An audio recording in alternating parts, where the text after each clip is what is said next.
Giridhar BJP ನಗರ ಮಂಡಲ ಅಧ್ಯಕ್ಷರು, ಶಿರಾನಗರ. ತಾವೆಲ್ಲರೂ ಗಮನಿಸಿದಾಗೆ ಕಳೆದ 2 ದಿನಗಳ ಹಿಂದೆ ವಿದೇಶದ ನೆಲದಲ್ಲಿ ಕುಳಿತು ಅಮೆರಿಕದ ಜಾರ್ಜ್ ವಾನ್ ವಿವಿಯ ಕಾರ್ಯಕ್ರಮದಲ್ಲಿ ಪ್ರತಿಪಕ್ಷದ ನಾಯಕರಾಗಿರುವಂಥ ರಾಹುಲ್ ಗಾಂಧಿ ಅವರು ತಾವೇನು ಹೇಳಿಕೆ ಕೊಟ್ಟಿದ್ದೀರಾ, ಮೀಸಲಾತಿಯನ್ನ ರದ್ದತಿ ಮಾಡ್ತಿದ್ದೆ, ಮೀಸಲಾತಿ ರದ್ದತಿ ಬಗ್ಗೆ ತಾವು ಮಾತಾಡಿದ್ದೀರಾ. ತಮಗೆ ಈ ಮೂಲಕ ಭಾರತೀಯ ಜನತಾ ಪಾರ್ಟಿ ಆಗ್ರಹಿಸ್ತಾ ಇದೆ. ಅಮೆರಿಕದಲ್ಲಿ ಕುಳಿತು ನೀವು ಹೇಳಿದ ಈ ಒಂದು ಹೇಳಿಕೆ ಮೀಸಲಾತಿಯನ್ನು ನಿಲ್ಲಿಸುತ್ತೇವೆ ಅಂತ ದಯಮಾಡಿ ವಿದೇಶದಿಂದ ಭಾರತಕ್ಕೆ ಬರುವ ಒಳಗಡೆ 130 ಕೋಟಿ ಭಾರತೀಯರಿಗೆ ಉತ್ತರ ಕೊಡಬೇಕು, ಕ್ಷಮೆಯಾಚನೆ ಮಾಡಬೇಕು. ಸಂವಿಧಾನ ಶಿಲ್ಪಿ ಡಾಕ್ಟರ್ BR ಅಂಬೇಡ್ಕರ್ ಅವರು ಬರೆದಿರುವಂಥ ಸಂವಿಧಾನವನ್ನ ಗೌರವಿಸಿ ಮಾತಾಡಬೇಕು. ಹಾಗಾಗಿ ಕಾಂಗ್ರೆಸ್ ಪಕ್ಷದ ಪ್ರತಿಪಕ್ಷದ ನಾಯಕರು ಮತ್ತು ನಿಮ್ಮ ಪಕ್ಷಕ್ಕೆ ನಾವು ತಿಳಿಯಪಡಿಸೋದೇನೆಂದರೆ, ಹೊರದೇಶದ ನೆಲದಲ್ಲಿ ನಿಂತು ಭಾರತದ ಗೌರವವನ್ನು ತಾವು ಪಾಲಿಸಬೇಕು, ಉಳಿಸಬೇಕು. ಭಾರತೀಯತೆಯ ರಾಷ್ಟ್ರೀಯತೆಯ ಬಗ್ಗೆ ತಾವು ಗಮನದಲ್ಲಿಕೊಂಡು ಸಂಸ್ಕಾರಿತವಾಗಿ ಮಾತಾಡೋದನ್ನ ತಾವು ಕಲಿಬೇಕು. ತಾವೇನು ಹೇಳಿಕೆ ನೀಡಿದ್ದೀರಾ, ಚೀನಾ ಮತ್ತು ಭಾರತವನ್ನು ಹೋಲಿಸಿ ಮಾತಾಡುವಂಥ ಒಂದು ಹೇಳಿಕೆ ಇರ್ಬೋದು, ಭಾರತದಲ್ಲಿರುವಂಥ ಮೀಸಲಾತಿ ರದ್ದತಿ ಮಾಡ್ತಿದ್ದೆ ಅಂತ ಹೇಳಿದಂಥ ಹೇಳಿಕೆ ಇರ್ಬೋದು. ದಯಮಾಡಿ ಸ್ಪೀಕರ್ ಅವ್ರಿಗೆ ನಾವು ಆಗ್ರಹಿಸ್ತಾ ಇದ್ದೇವೆ, ರಾಹುಲ್ ಗಾಂಧಿಯನ್ನ ಕೂಡಲೇ ಬಂಧಿಸಬೇಕು ಮತ್ತು ಏನವರ ಸಂಸತ್ ಸದಸ್ಯತ್ವ ಸ್ಥಾನವನ್ನ ವಜಾ ಮಾಡಬೇಕಂತ ಹೇಳಿ ಸ್ಪೀಕರ್ ಅವರಿಗೆ ಆಗ್ರಹಿಸಿ ಭಾರತೀಯ ಜನತಾ ಪಾರ್ಟಿ ಶಿರಾ ಗ್ರಾಮಾಂತರ ಹಾಗೂ ನಗರ ಮಂಡಲ ವತಿಯಿಂದ ನಾಳೆ 13ನೇ ತಾರೀಕು ನಾಳೆ ಬೆಳಿಗ್ಗೆ 10:30ಕ್ಕೆ ಸರಿಯಾಗಿ IB ಸರ್ಕಲ್ ಅಲ್ಲಿ ರಾಹುಲ್ ಗಾಂಧಿ ಅವರು ಏನು ಹೇಳಿಕೆ ಕೊಟ್ಟಿದ್ದೀರಾ, ಆ ಹೇಳಿಕೆ ವಿರುದ್ಧ ನಾವು ಭಾರತೀಯ ಜನತಾ ಪಾರ್ಟಿಯ ಎಲ್ಲ ಮುಖಂಡರು, ಎಲ್ಲ ಕಾರ್ಯಕರ್ತರು ಒಟ್ಟಿಗೂಡಿ ಪ್ರತಿಭಟನೆ ಮಾಡ್ತಾ ಇದ್ದೀವಿ.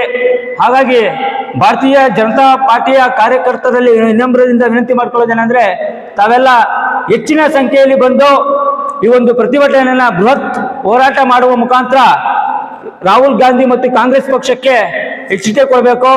ದಯಮಾಡಿ ನಾಳೆ ಬೆಳಿಗ್ಗೆ 10:30ಕ್ಕೆ 13ನೇ ತಾರೀಕು ನಾಳೆ ಬೆಳಿಗ್ಗೆ 10:30ಕ್ಕೆ ಸರಿಯಾಗಿ IB ಸರ್ಕಲ್ ಅಲ್ಲಿ ಪ್ರತಿಭಟನೆ ಇರ್ತದೆ. ಆ ಪ್ರತಿಭಟನೆಯಲ್ಲಿ ಭಾಗವಹಿಸಬೇಕು. ಭಾರತೀಯ ಜನತಾ ಪಾರ್ಟಿಯ ಎಲ್ಲ ಕಾರ್ಯಕರ್ತರು ಈ ರಾಹುಲ್ ಗಾಂಧಿ ಅವರ ಮುಖವಾಡವನ್ನ ಬಯಲು ಮಾಡಬೇಕು. ಸ್ವದೇಶದಲ್ಲಿ ನಿಂತು ಲೋಕಸಭಾ ಚುನಾವಣೆ ಮುಂಚೆ ತಾವೇನ್ ಮಾತಾಡಿದ್ರಿ, ಬಿಜೆಪಿ ಅಧಿಕಾರಕ್ಕೆ ಬಂದ್ರೆ ಸಂವಿಧಾನ ತೆಗಿತಾರೆ, ಬಿಜೆಪಿ ಅಧಿಕಾರಕ್ಕೆ ಬಂದ್ರೆ ಮೀಸಲಾತಿ ತೆಗಿತಾರೆ, ಇವೆಲ್ಲ ಬಾಲಿಶ ಹೇಳಿಕೆ ಕೊಡ್ತಿದ್ರ. ಸಂವಿಧಾನವನ್ನ ಗೌರವಿಸುವ ಏಕೈಕ ಪಕ್ಷ ಅಂತ ಏನಾದ್ರೂ ಇದೆ ಭಾರತದಲ್ಲಿ, ಅದು ಭಾರತೀಯ ಜನತಾ ಪಾರ್ಟಿ. ತಾವು ಭಾರತದಲ್ಲಿ ಲೋಕಸಭಾ ಚುನಾವಣಾ ಮುಂಚೆ ಮಾತಾಡಿದೇನು, ವಿದೇಶಿ ನೆಲದಲ್ಲಿ ಹೋಗಿ ಭಾರತದ ಬಗ್ಗೆ ತಾವು ಇವತ್ತೇನು ಹೇಳಿ ಮಾತಾಡ್ತಿದ್ದೀರಾ. ದಯಮಾಡಿ 130 ಕೋಟಿ ಭಾರತೀಯರಿಗೆ ಕ್ಷಮೆಯಾಚನೆ ಮಾಡಿ ತಾವು ಒಂದು ಮನವಿ ಮಾಡಬೇಕು. ಕೂಡಲೇ ನಿಮ್ಮ ಸಂಸತ್ ಸದಸ್ಯತ್ವ ಸ್ಥಾನಕ್ಕೆ ರಾಜೀನಾಮೆ ಕೊಡ್ಬೇಕಂತ ಹೇಳಿ ಆಗ್ರಹಿಸಿ ಭಾರತೀಯ ಜನತಾ ಪಾರ್ಟಿ ಹೋರಾಟ ಮಾಡ್ತಿದ್ದೆ. ಜೈ ಹಿಂದ್, ಜೈ ಭಾರತ್. ಮಾಲ್ತೇಶ್, ಶಿರಾ ನಗರ ಬಿಜೆಪಿ ಮುಖಂಡರು. ಏನು ನಮ್ಮ ದೇಶದ ಪ್ರತಿಪಕ್ಷ ನಾಯಕರಾಗಿರ್ತಕ್ಕಂಥ ಲೋಕಸಭೆಯ ಪ್ರತಿಪಕ್ಷ ನಾಯಕರಾಗಿರ್ತಕ್ಕಂಥ ರಾಹುಲ್ ಗಾಂಧಿಯವರು ಇತ್ತೀಚೆಗಷ್ಟೇ ಅಮೇರಿಕಾಗೆ ಹೋಗಿದ್ರು. ಅಮೇರಿಕಾದಲ್ಲಿ ಭಾರತ ದೇಶದ ವಿರೋಧಿ ಹೇಳಿಕೆಗಳು, ಯಾವ ಥರದ ಬಾಲಿಶ ಹೇಳಿಕೆಗಳನ್ನು ಹೇಳ್ತಾ ಇದ್ದಾರೆ ಅಂತಕ್ಕಂಥದ್ದು ಇವತ್ತು ಇಡೀ ದೇಶ ನೋಡ್ತಾ ಇದೆ, ಜಗತ್ತನ್ನೇ ನೋಡ್ತಾ ಇದೆ. ಈ ಮನುಷ್ಯ ಅಲ್ಲಿ ಹೋಗ್ಬಿಟ್ಟು ಭಾರತವನ್ನು ಯಾವ ರೀತಿ ಕಂಡಮ್ ಮಾಡ್ತಕ್ಕಂಥ ಹೇಳಿಕೆಗಳನ್ನು ನೀಡ್ತಾ ಇದ್ದಾರೆ ಅಂತ ಹೇಳಿದ್ರೆ, ರಾಷ್ಟ್ರೀಯ ಸ್ವಯಂ ಸೇವಕ ಸಂಘ ಅದು ಕಟಿಬದ್ಧವಾಗಿ ದೇಶವನ್ನು ಕಟ್ಟತಕ್ಕಂಥ ಒಂದು ವಿಚಾರಧಾರೆ ಇಟ್ಕೊಂಡು ದೇಶ ಕಟ್ಟಾಗಿರ್ತಕ್ಕಂಥ ಸಂಘ. ಆ ಸಂಘಟನೆ ಇವತ್ತು ಈ ದೇಶದಲ್ಲಿ ಇರ್ತಕ್ಕಂಥ ಶಿಕ್ಷಣ ವ್ಯವಸ್ಥೆಯನ್ನು ಕಬ್ಜಾ ಮಾಡಿದೆ ಅಂತ ಹೇಳಿಕೆ ಕೊಡ್ತಾರೆ. ಆ್ಯಕ್ಚುಲಿ ಅದಕ್ಕೂ ಇದಕ್ಕೂ ಒಂದಕ್ಕೊಂದು ಹೋಲಿಕೆನೇ ಇಲ್ಲ ಹೇಳಬೇಕು ಅಂತ ಹೇಳಿದ್ರೆ. ಮತ್ತು ಇಲಿಯಾನ ಉಮರ್ ಅಂತಕ್ಕಂಥ ಸೆನೆಟರ್ ಇದ್ದಾರೆ ಅಮೆರಿಕಾದ ಸಂಸತ್ನಲ್ಲಿ. ಆಕೆ ಸದಾಕಾಲ ಭಾರತದ ವಿರುದ್ಧ ವಿಷ ಉಳತಕ್ಕಂಥ ಮಹಿಳೆ. ಸದಾಕಾಲ ಜಮ್ಮು ಕಾಶ್ಮೀರದಲ್ಲಿ ಬೆಂಕಿ ಹೊತ್ಕೋಬೇಕು ಆ ರೀತಿ ಹೇಳಿಕೆಗಳನ್ನು ನೀಡ್ತಾಳೆ ಆಕೆ. ಜಮ್ಮು ಕಾಶ್ಮೀರ ಪಾಕಿಸ್ತಾನಕ್ಕೆ ಸೇರ್ಬೇಕಂಥದ್ದು, ಜಮ್ಮು ಕಾಶ್ಮೀರ ಪಾಕಿಸ್ತಾನದ ಅವಿಭಾಜ್ಯ ಅಂಗ ಅಂತಕ್ಕಂಥ ಸ್ಟೇಟ್ಮೆಂಟ್ ಇರ್ತಕ್ಕಂಥ ಮಹಿಳೆ ಜೊತೆ ಈತ ಹೋಗ್ಬಿಟ್ಟು ಓಪನ್ ಆಗಿ ವೇದಿಕೆ ಹಂಚ್ಕೊತಾನೆ ರಾಹುಲ್ ಗಾಂಧಿ. ಇದು ಎಲ್ಲಿಗೆ ಹೋಗಿ ಮುಟ್ತದೆ? ಇದರಿಂದ ಏನು ಪಿತೂರಿ ಇರ್ಬೋದು? ಈ ದೇಶದ ತನಿಖಾ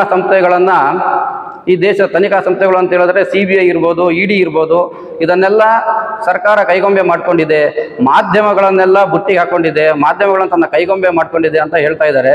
ಇದೆಲ್ಲ ಬಾಲಿಶ ಹೇಳಿಕೆಗಳನ್ನು ಬಿಟ್ಟು ರಾಹುಲ್ ಗಾಂಧಿಯವರು ಇವತ್ತು ಒಂದು ಜವಾಬ್ದಾರಿಲಿದ್ದಾರೆ. ಈ ದೇಶದಲ್ಲಿ ಶಾಡೋ ಪ್ರೈಮ್ ಮಿನಿಸ್ಟರ್ ಅಂತ ಕರಿಬೋದು, ಸಂವಿಧಾನಾತ್ಮಕ ಹುದ್ದೆಯಲ್ಲಿರ್ತಕ್ಕಂಥ ಮನುಷ್ಯ. ಆ ಮನುಷ್ಯ ಇವತ್ತು ಈ ಥರದ ಒಂದು ಮಗುವಿನ ಚೈಲ್ಡ್ ಮೆಂಟಾಲಿಟಿ ಅಂತ ಏನು ಹೇಳ್ತೀವಿ, ಆ ಚೈಲ್ಡ್ ಮೆಂಟಾಲಿಟಿ ಬಿಟ್ಟು ಈ ಬಾಲಿಶ ಹೇಳಿಕೆಗಳನ್ನು, ದೇಶ ವಿರೋಧಿ ಹೇಳಿಕೆಗಳನ್ನು ವಿದೇಶದಲ್ಲಿ ನೆಲದಲ್ಲಿ ನಿಂತ್ಕೊಂಡು ಹೇಳ್ತಕ್ಕಂಥದ್ದು ದೇಶಕ್ಕೆ ಮಾಡುವಂಥ ಘನಘೋರ ಅಪಮಾನ. ಮತ್ತು ಚೀನಾಕ್ಕೂ ಭಾರತಕ್ಕೂ ಟ್ಯಾಲಿ ಮಾಡಿ ಚೀನಾದಲ್ಲಿ ಪ್ರತಿನಿತ್ಯ 50,000 ಉದ್ಯೋಗಗಳು ಸೃಷ್ಟಿಯಾಗ್ತಾ ಇದ್ದಾವೆ, ಭಾರತದಲ್ಲಿ ಕೇವಲ 400 ಉದ್ಯೋಗಗಳು ಸೃಷ್ಟಿಯಾಗ್ತಾ ಇರ್ತಕ್ಕಂಥ ಸುಳ್ಳು ಮಾಹಿತಿಯನ್ನು ಜಗಜ್ಜಾಹಿರ ಮಾಡ್ತಾ ಇದ್ದಾರೆ. ಇದನ್ನೆಲ್ಲ ಜಗತ್ತು ನೋಡ್ತಾ ಇದೆ, ಭಾರತ ನೋಡ್ತಾ ಇದೆ, ಭಾರತದ ಮತದಾನ ಪ್ರಭುಗಳು ನೋಡ್ತಾ ಇದ್ದಾರೆ. ಈ ಥರದ್ದೆಲ್ಲ ವ್ಯವಸ್ಥೆ ಬಿಟ್ಟು ಕಾಂಗ್ರೆಸ್ ಪಕ್ಷ, ರಾಹುಲ್ ಗಾಂಧಿ ನೇತೃತ್ವದ ಕಾಂಗ್ರೆಸ್ ಪಕ್ಷ ಭಾರತದ ಹಿರಿಮೆಯನ್ನು ವಿದೇಶ ನೆಲದಲ್ಲಿ ಸಾರಬೇಕು. ಅದನ್ನು ಬಿಟ್ಟು ಈತ ಹೋಗಿ ಭಾರತವನ್ನು ಹೀಯಾಳ್ತಕ್ಕಂಥ ವಿಚಾರಧಾರೆಯನ್ನು ಇಟ್ಕೊಂಡು ಹೋಗೋದು ತಪ್ಪು. ಈ ಕಾರಣಕ್ಕೋಸ್ಕರ ನಾಳೆ 13ನೇ ತಾರೀಕು ಬೆಳಿಗ್ಗೆ 10:30ಕ್ಕೆ ಈ ರಾಹುಲ್ ಗಾಂಧಿ ಏನು ಭಾರತ ದೇಶದ ವಿರೋಧಿ ಹೇಳಿಕೆಗಳನ್ನು ವಿದೇಶ ನೆಲದಲ್ಲಿ ನೀಡ್ತಾ ಇದ್ದಾರೆ, ಇದನ್ನು ಖಂಡಿಸಿ ಶಿರಾ ನಗರ ಹಾಗೂ ಗ್ರಾಮಾಂತರ ಭಾರತೀಯ ಜನತಾ ಪಾರ್ಟಿ ಪ್ರತಿಭಟನೆ ಹಮ್ಮಿಕೊಂಡಿದೆ. ಮತ್ತೆ ಇನ್ನೊಂದು ಏನಂತ ಹೇಳಿದ್ರೆ, ಈ ದೇಶದಲ್ಲಿ ಸಿಖ್ ಮತಕ್ಕೆ ಸೇರಿರ್ತಕ್ಕಂಥ ಪಾಪ ಆ ಜನ ಈ ಟರ್ಬನ್ ಹಾಕೊಳಂಗಿಲ್ಲ, ಪೇಟ ಸುತ್ಕೊಳಂಗಿಲ್ಲ ಅಂತೇಳಿ ಸುಳ್ಳು ಹೇಳಿಕೆಗಳನ್ನು ಮೊನ್ನೆ ಕೊಟ್ಟಿದ್ದಾರೆ ರಾಹುಲ್ ಗಾಂಧಿಯವರು. ಅದು ಸುಳ್ಳು. ಇಲ್ಲಿ ಎಲ್ಲರಿಗೂ ಸ್ವಾತಂತ್ರ್ಯ ಇದೆ, ಎಲ್ಲ ರೀತಿಯ ಹಕ್ಕು ಈ ದೇಶದಲ್ಲಿ ಸಂವಿಧಾನ ಎಲ್ಲರಿಗೂ ಕೊಟ್ಟಿದೆ ಅಂತಕ್ಕಂಥ ತಿಳ್ಕೋಬೇಕು. ಆ ರೀತಿ ಯಾವುದೇ ಒಂದು ವಿಚಾರ ಇಲ್ಲಿಲ್ಲ. ಸುಳ್ಳು ಮಾಹಿತಿಯನ್ನು ಹಬ್ಬಿಸೋದು ದಯಮಾಡಿ ರಾಹುಲ್ ಗಾಂಧಿ ನಿಲ್ಲಿಸಬೇಕು ಅನ್ನೋದು ನಮ್ಮ ಕಡೆಯಿಂದ ಒಂದು ಮನವಿ.